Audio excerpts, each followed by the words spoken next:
अब भाग 31 से आगे का वर्णन। ब्राह्म बेला में राम ने शैया का परित्याग कर दिया और लक्ष्मण से कहा, तात भगवती रात्रि व्यतीत हो गई, अब सूर्योदय का समय आ पहुंचा है।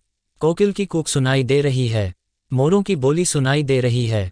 यही वह अवसर है जबकि हमें तीव्र गति से बहने वाली समुद्रगामिनी परम पावन गंगा को पार कर लेना चाहिए।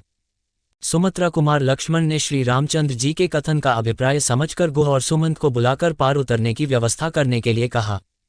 निषादराज ने अपने मंत्रियों को आदेश दिया कि एक सुंदर द्रुतगामी नौक ले आओ।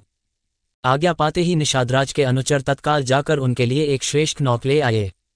नौक के घाट पर लग जाने पर राम, सीता और लक्ष्मण घाट की ओर चले। उन्हें घाट की ओर जाते देखकर मंत्री सुमंत ने हाथ जोड़कर कहा, हे रघुकुल शिरोमणि, अब मेरे लिए क्या आज्ञा है। रामचंद्र ने उनकी कर्तव्य निष्ठा की प्रशंसा की और धन्यवाद देते हुए कहा, सुमंत, अब आप शीघ्र अयोध्या के लिए प्रस्थान करें।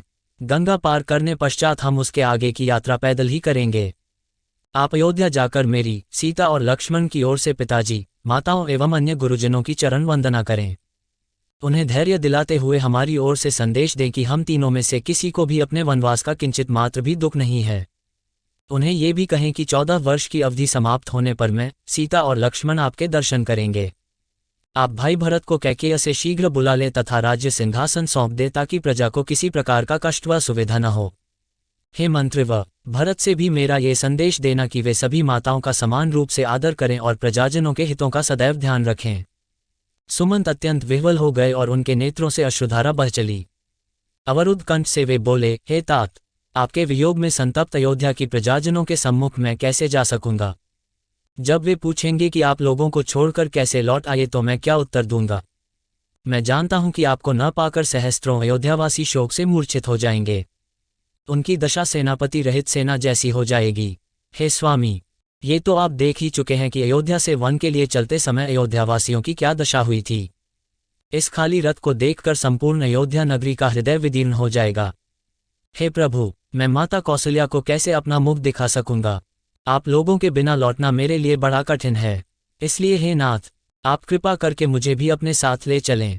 इस प्रकार से दीन वचन कहकर बारंबार याचना करने वाले सुमंत से सेवकों पर कृपा करने वाले श्री राम ने प्रेमपूर्वक कहा, भाई सुमंत, मेरे प्रति आपकी जो उत्कृष्ट भक्ति है उसे मैं अच्छी तरह से समझता हूं, किंतु तुम्हारे न लौटने से माता कैकेयी के मन में शंका उत्पन्न हो जाएगी। वे समझेंगी कि हम लोग षड्यंत्र करके राज्य में ही कहीं छुप गए हैं। इसलिए मेरा तुमसे अनुरोध है कि तुम नगर को लौट जाओ।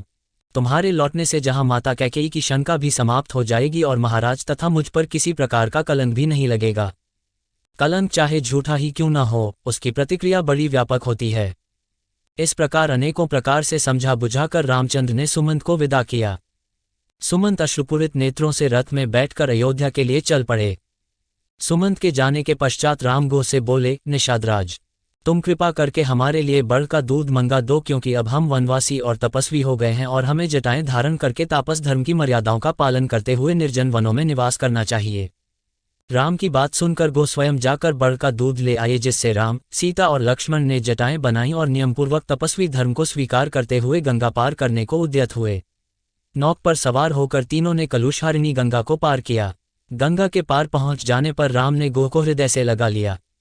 फिर उनके स्नेहपूर्ण आतिथ्य के लिए उनकी भूरी भूरी प्रशंसा करते हुए उन्होंने निषादराज को विदा किया। इससे आगे का वृतांत अगले भाग में रामायण के सभी भाग सुनने के लिए हमारे चैनल को सब्सक्राइब करें।